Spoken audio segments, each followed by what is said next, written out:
Good afternoon. It's a little after 2 o'clock here in Jonsered,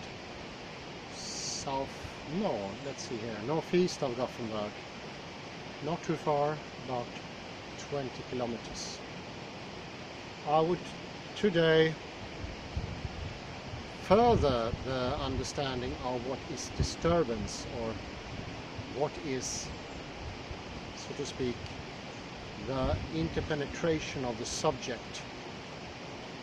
My suggestion here today is that the interpenetration of the subject could also be the primary control, which is for every thinking, for every doing, for every active pose or non-active pose, is always the first.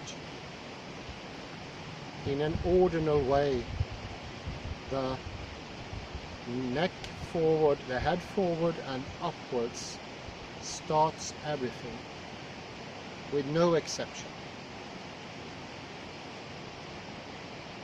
Even thinking itself.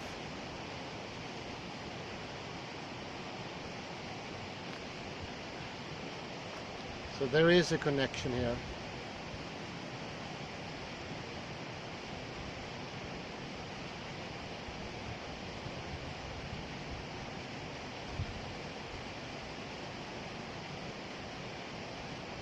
And especially in this most pertinent case of an odd number, a disturbance, a molestation that causes everything.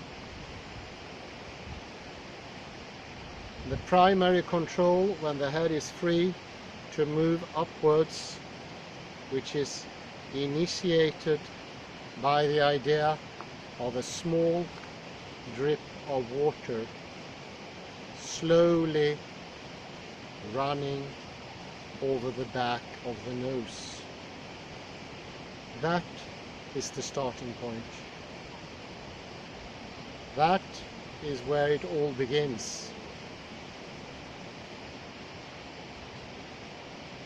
Could be called the first stream that starts a little river and then progresses.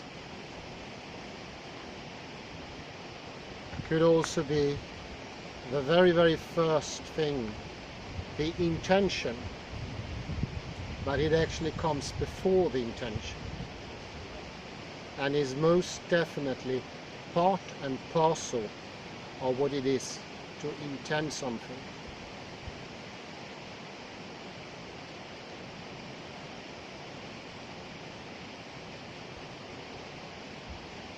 I also like the idea that this is sine qua non for all active attitudes. Here it starts, the activity, and will thereby hugely separate it from passivity and non-active stance, which is the collapse stance of modern day man, where the head goes slightly forward. I am here exaggerating. And the second take is that the head goes inward, down into the column, down the atlanto-occipital joint. And this force will compress all of the back and cause tension in all parts of the body, down to the toes, up to the hands and ears even. So it has considerable causative agency. When ignored, it will end with back problems, problems with the neck, but also interestingly, this is also where mind wandering, as Alexander called it,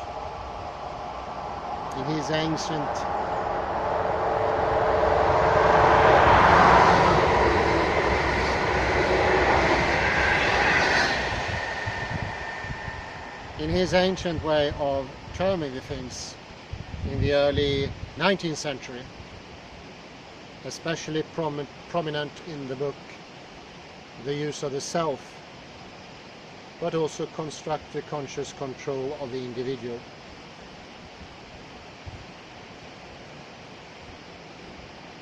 Mind wandering today transfers as the most and even more common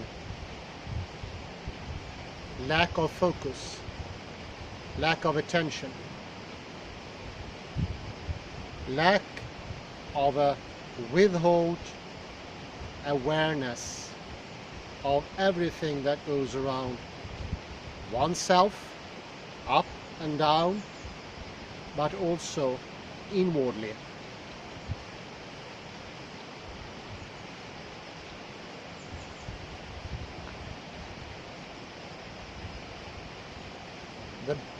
The mind self, or the body mind, as it's often called in the literature of Alexander technique teachers, is the absolute integral connection between mind and body.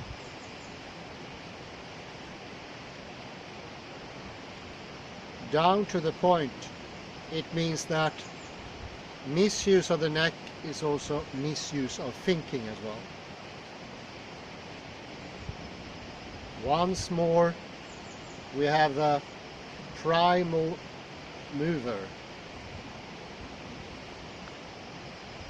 that which comes before thought, but nurtures it, makes it wholesome and healthy.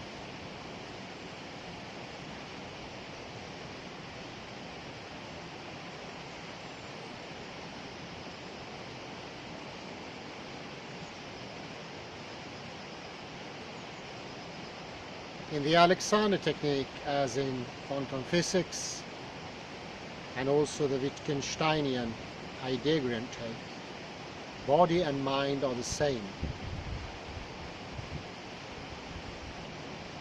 Not as two things that are disjunct, added together. No! They have always been the same thing. One could compare the unthinkable, as we mentioned in the previous lecture by Hölderlin, and unthinkable that starts everything. That unthinkable will afterwards become thinkable. It will be as it's always already been there. So what I'm doing myself here when talking is taking in my inner environment in a way, sadly, often named proprioception or the kinesthetic sense. That's the awareness of my joints, my ligaments, my arms, my legs, my column, the tensions I bear, and the tonus I'm lacking.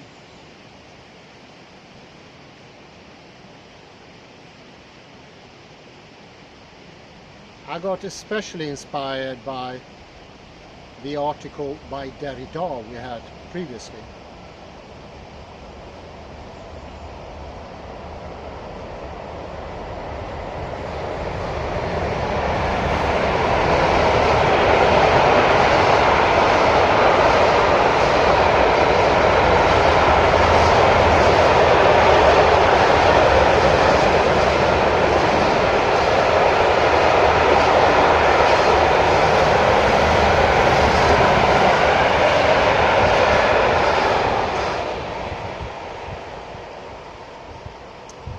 of an apocalyptic tone recently adopted in philosophy by Jacques Derrida, and where he showed that there is some sort of disturbance necessary for the tone to zittern, as Kant call it, tremor, or be agile, be lively. I suggest today that that disturbance is the primary control. The starting unthinkable disturbance. The odd thing, because letting the head go forward and up doesn't sound like thinking at all. It sounds like something physical I do with my head. But the more you do it, the more you notice that something is also happening on the side of the intellect, the mind. One's mind wandering or lack of focus calms down. This sudden rush of thoughts and thinking, this mill or mechanical sense of thoughts coming up all the time and obscuring and making everything that you think so unclear, condensed, with a lack of room within the mental sphere. With the primary control, that clears up a bit, opening up a mental space, as well as, you can use the term quite literally, an opening up of the chest, of the back, and you feel the knees going forward, the feet become more stabilized on the ground. You become grounded.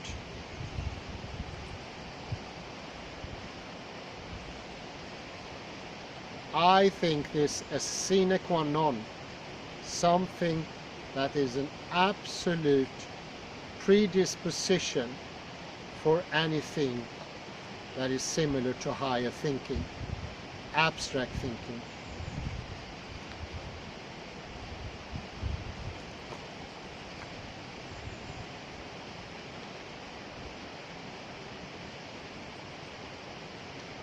You could compare, as we already did in earlier episode, with the Lakoff-Johnson philosophy embodied, mathematics in the flesh, where he showed that the abstractions come from the body. They are shown by the body. They are the body.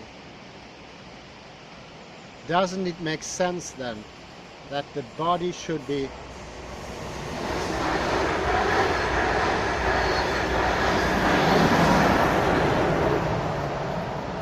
I was actually including the train in this because I make a pause there. Pause is very important in Alexander technique. I'll come back to that. It's called inhibition, where we make a little, a caesura, or an empty space in what we are doing, in order to recollect ourselves, becoming more composed, being able to comprehend more, by leaving some space in the mental sphere of busyness.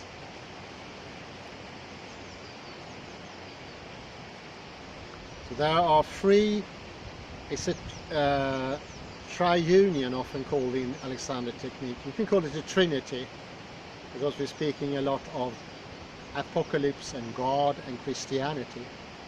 The Holy Trinity is primary control, inhibition, and integrity between mind and body. Trying to see those two aspects as the same as the sides of a coin. The mind being one side, the reverse, and the other one being the crown side.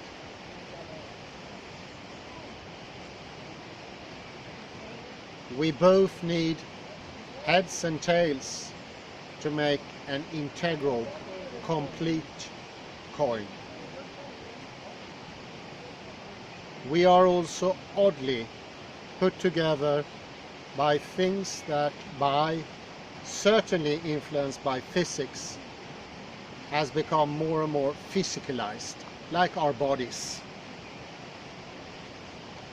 They are today wholly disjunct from the mental arena.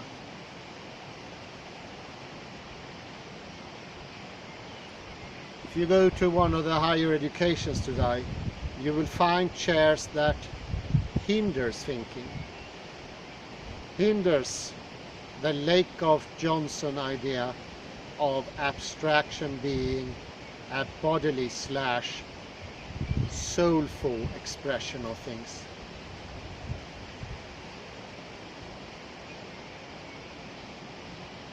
They hinder you in your composed, open thinking.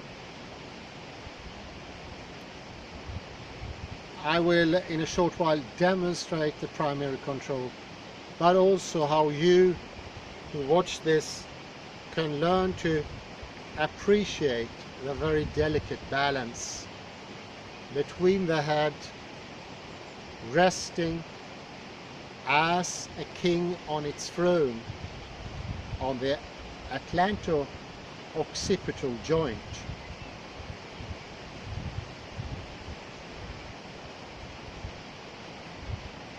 and how that makes possible a balance in the whole system that does actually defy what we ordinarily mean by balance.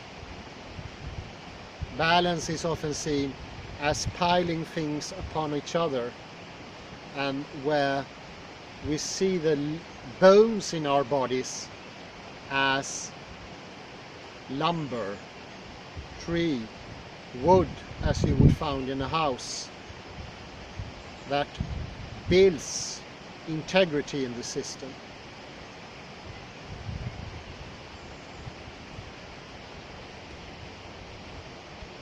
It's rather that the disbalance that the head up and forward causes. It's a bit disruptive from the ordinary classical balance, if you like, or the Newtonian balance.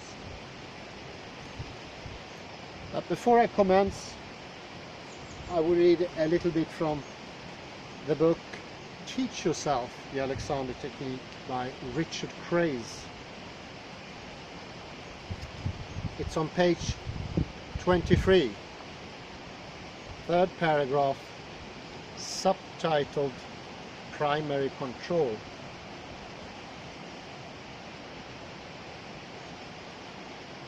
Primary control. Alexander rightly observed that the relationship between the head, neck and torso affects the whole body.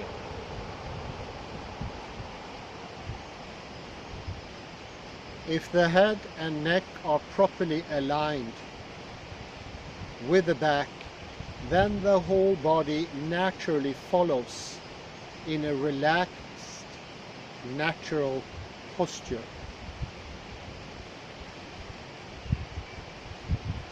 The problem is that we don't know what properly aligned is. We have never learnt it.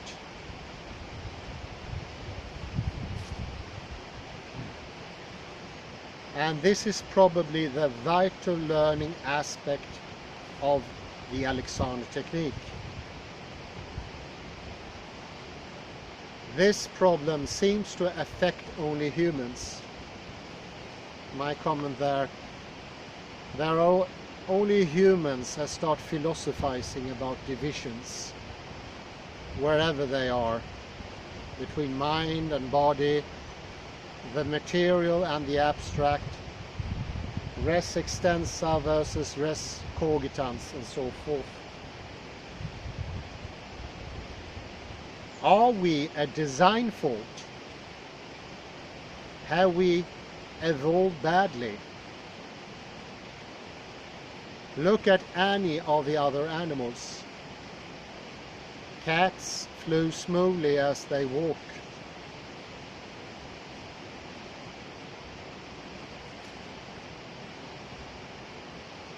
Monkeys swing gracefully through the trees. Dolphins swim in a perfect streamlined way. Leopards run effortlessly. Look at humans and we seem a misconstructed bunch. We sag, we walk badly, we ache, and we become unfit. Left to our own devices, we might well spend a lot of time closer to the ground. We would squat rather than sit in chairs, lounge around on the floor rather than slump on sofas. If you watch children, they tend to gravitate towards the floor on most occasions. Parents are forever telling them to get off the floor, as if they're likely to catch some dreadful disease if they lie on the carpet. And yet all they are doing is being quite naturally natural.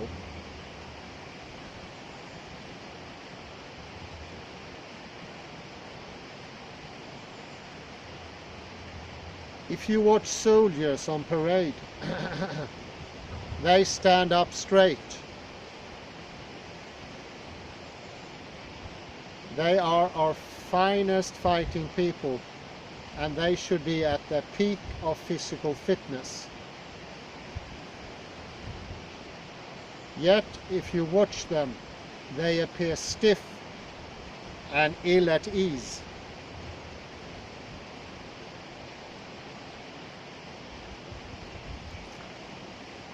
Alexander said that the head should be directed up and forwards. This direction is not done by deliberately pushing the head into that position, but, listen now, consciously projecting. Once the head is properly aligned, the rest of the body follows.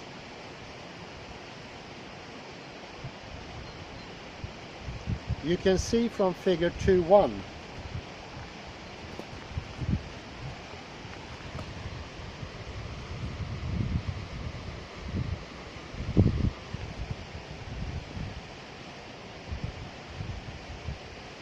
that there are different ways of standing.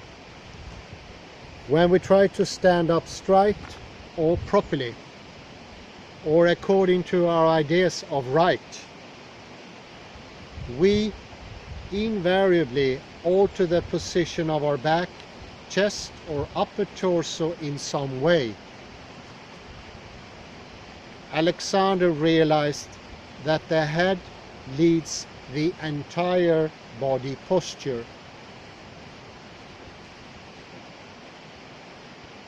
Get the head right and the rest will follow suit.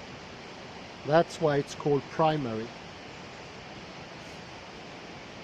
Get the head wrong and you will never be able to do much with the rest of it. However, getting the head right is the most difficult thing to achieve. The reason why most Alexander teachers suggest, quite importantly, that you need lessons on a one-to-one basis for just that reason, to get the head right.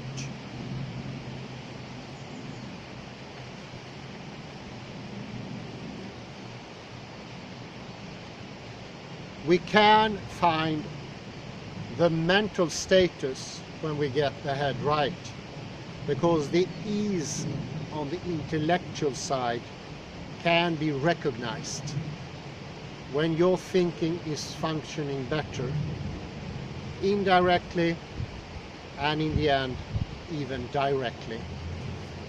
I will give you some clues before I go to the demonstration. One clue that is very pertinent is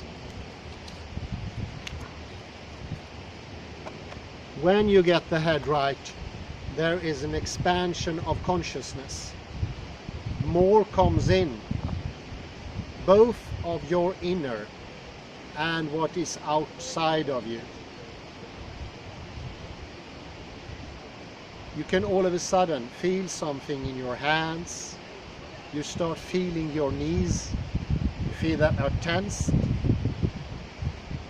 You feel release in some parts of the body. Why is that? Well, I could say my take on it is that we bring in the contradictions. We usually think that I am a unit and what's around me is uninteresting, not part of the world. That I need to focus on one specific thing only, the left hemisphere. One piece of seed, one certain subject. Only that one interests me. That is diminishing the scope of awareness. And as you learn to expand your awareness, you will feel also that the head gets more aligned. They are closely connected. So the very first start, and I will already here ask my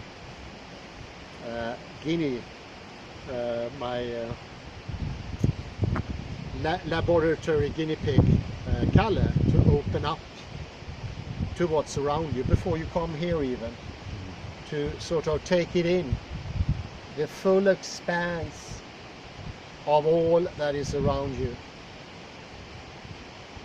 to send some sort of thinking upwards as well, that there is enormous, a whole universe of space above you.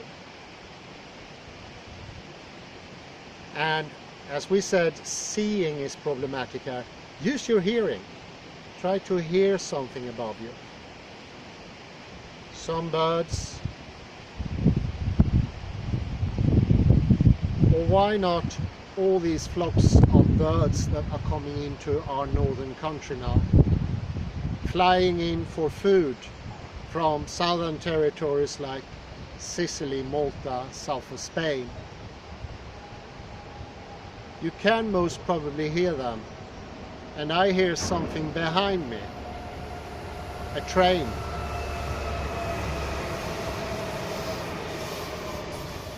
I can hear it stopping here at Jonsered station. All those information is coming in through my hearing.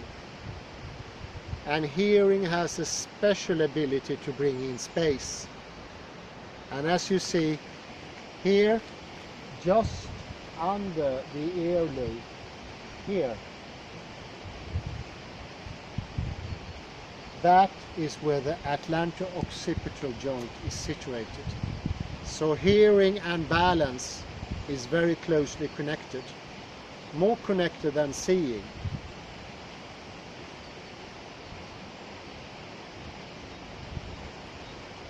All the three important balancing organs are in contact with the ear, with the hearing.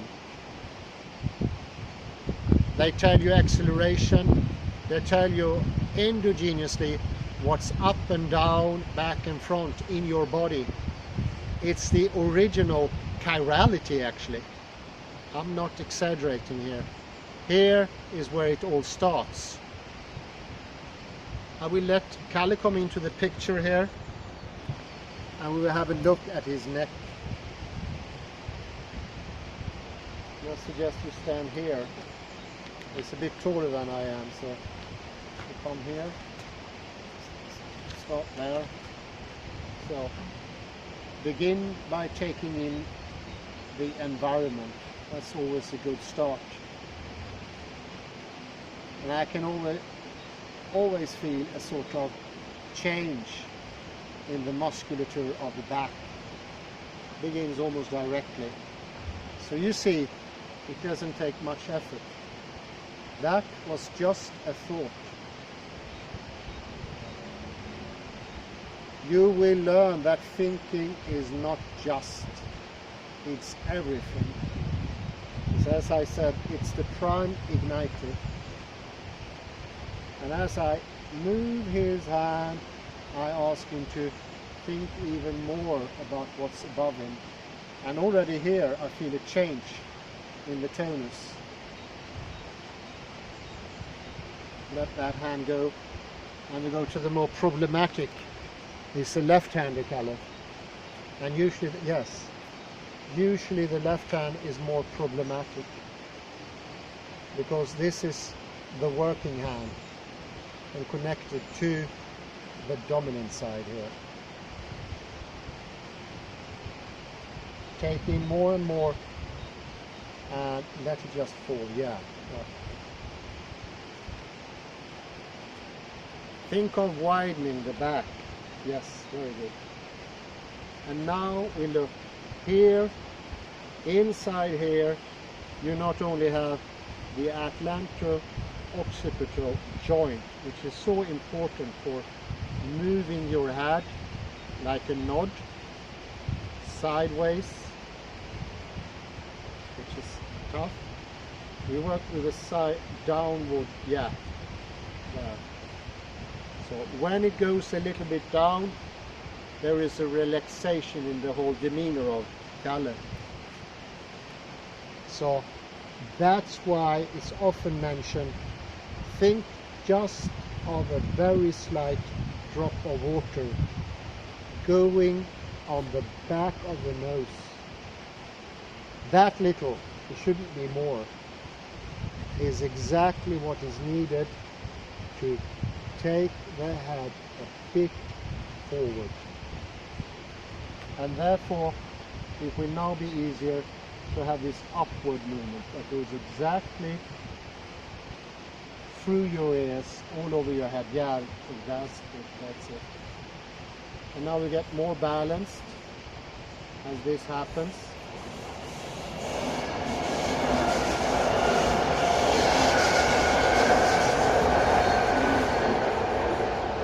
And it's no longer so hard to move his head. And I can more define the movements. I can stop there, I can go further. Look, fantastic. So this joint is perfectly suited to move Kalle's head, or any other head for that matter. And when that grip can be able to work, the upward direction can work as well.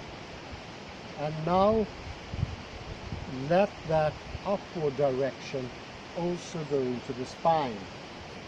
So you think it goes up, and then it also expands. This is absolutely parallel to the expansion of thinking. We're getting more thinking possible inside the head. Mind wandering, that clumsy name of Alexander, means also not paying attention, forgetfulness, which is so common today. It's one of the most common predicaments even among young people today, becoming more and more of a problem. And of course, if you don't have memory, how can you be able to catch those most important thinkings when you want to think your way through a problem, or you want to take delight in what happened before. This is closely connected to pretension, as Bergson called it. Pretension is made possible by, where's easier and easier now?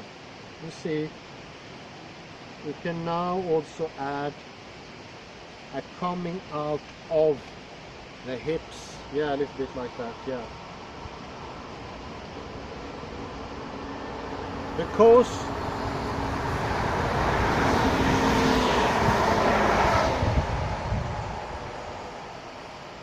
of the predicament of the head falling forwards a little bit and downwards,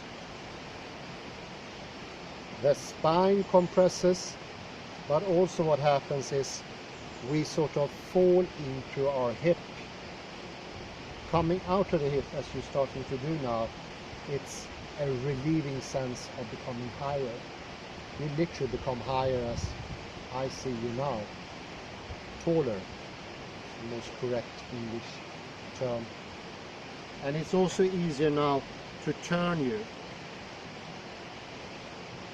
It's an ease of movement that is a delight to have. This delight is also mental.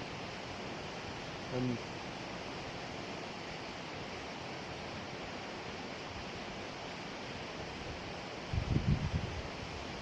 when we learn to notice the change in the mental attitude, that thinking becomes broader, relaxed, we are able to fish out the memories easier. They come to you. You don't have to force them. What did I do last Tuesday? Or what happened 1998 in the fall? Now, instead, the opening, the widening of awareness becomes the opening and widening of the spirit, or the mental sphere, whatever you want to call it. This is what this is what Frederick Matthias Alexander called conscious control. And conscious control is learning the change in the mental attitude, the mood, I want to use an Heidegger phrase, and how it comes together with the physical change. Because that will motivate you. Once you see that there's a change in your mental things, you find much more pleasure in doing primary control. The expansion of mind is actually quite delightful, something you take enjoyment in, and of course also use. There is one person in the net which I had contact with, Michael Ashcroft. He says that the right hemisphere comes to the fore with primary control, and little by little we sort of take more and more enjoyment in the possibility of expansion, both bodily and mental, because they are exactly the same thing. I would now turn you sideways and work a little bit more. If you can move your legs so you stand, yes, like that. Perfect. Just check that you're still in the camera. Yeah, it's a perfect picture.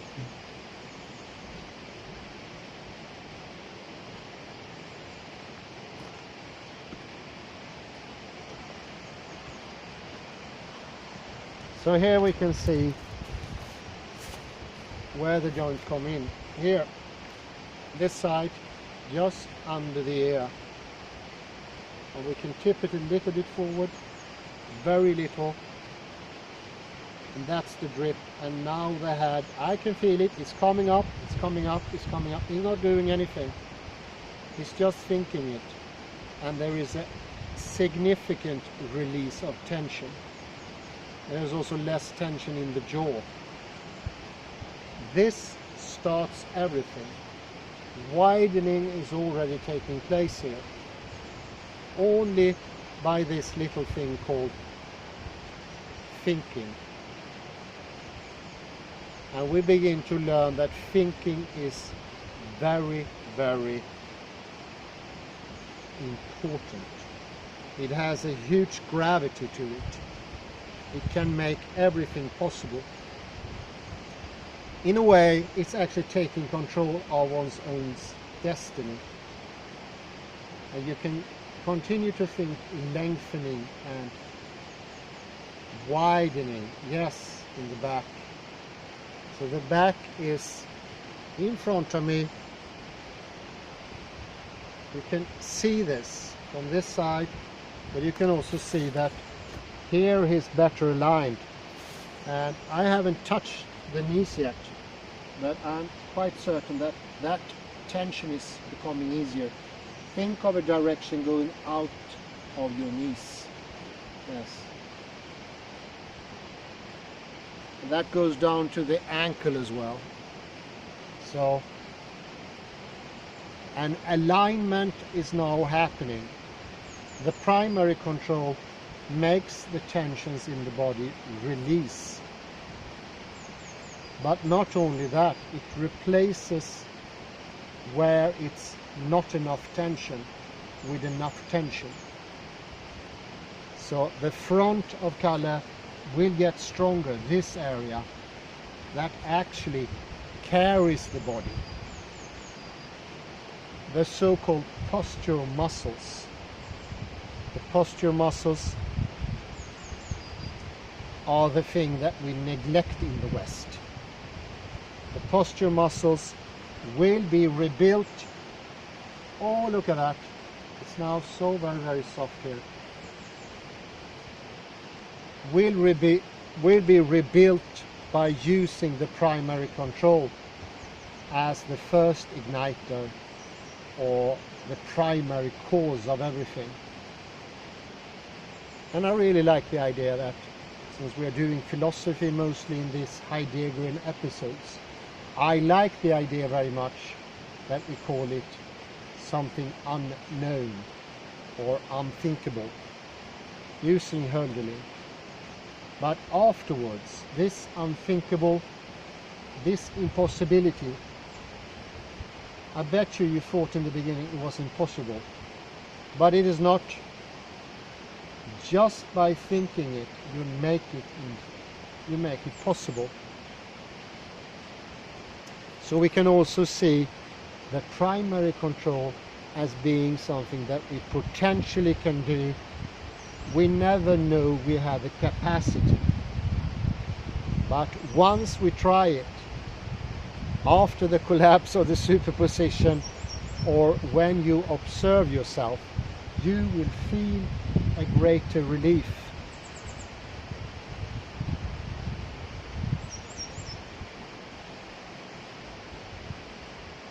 And with the greater relief comes better thinking. A more balanced way, very close to the heart actually, the brain waves that comes from an fMRI, a functional magnetic resonance imagery, is more harmonious but also more disruptive. They are similar to a healthy heart's work.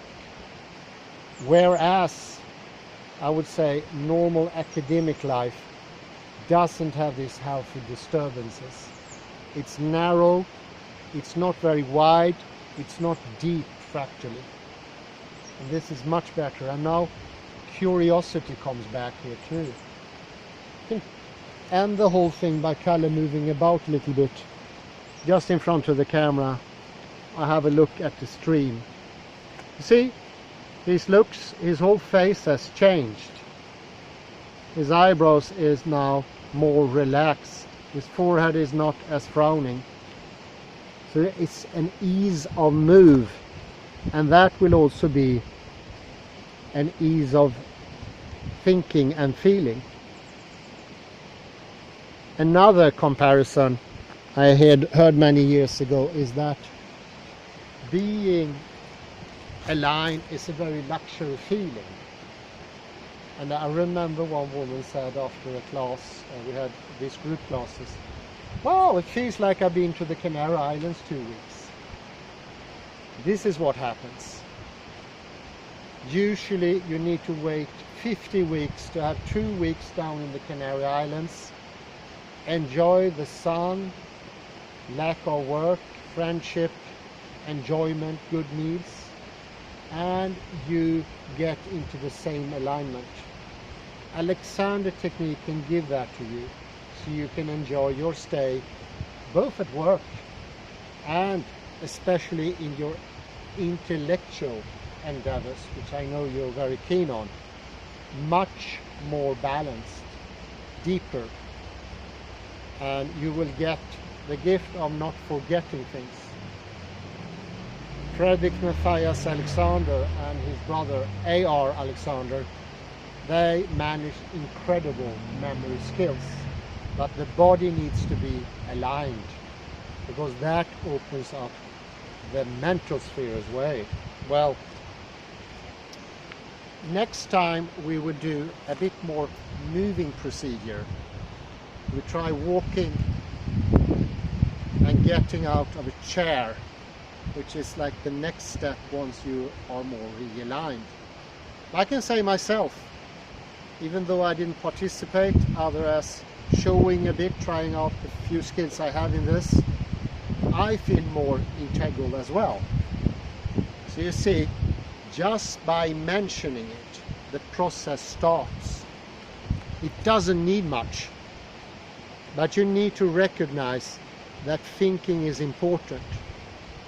So one of the reasons I think this course of episodes and lectures are important is that they prove to us that our thinking, our position in the universe is not random, nor is it insignificant.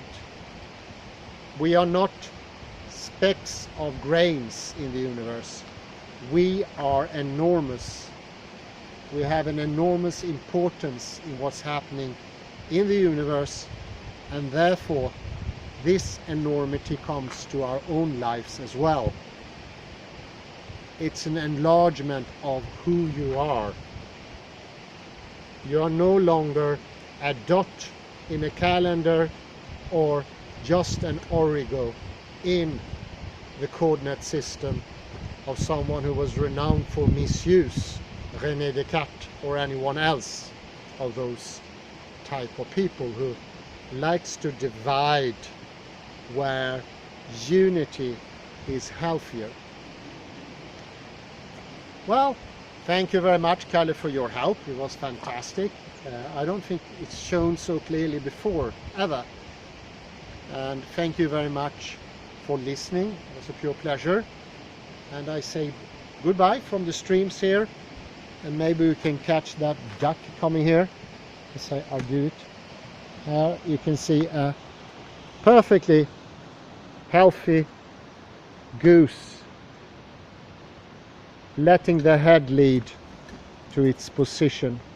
Thank you very much, and bye bye.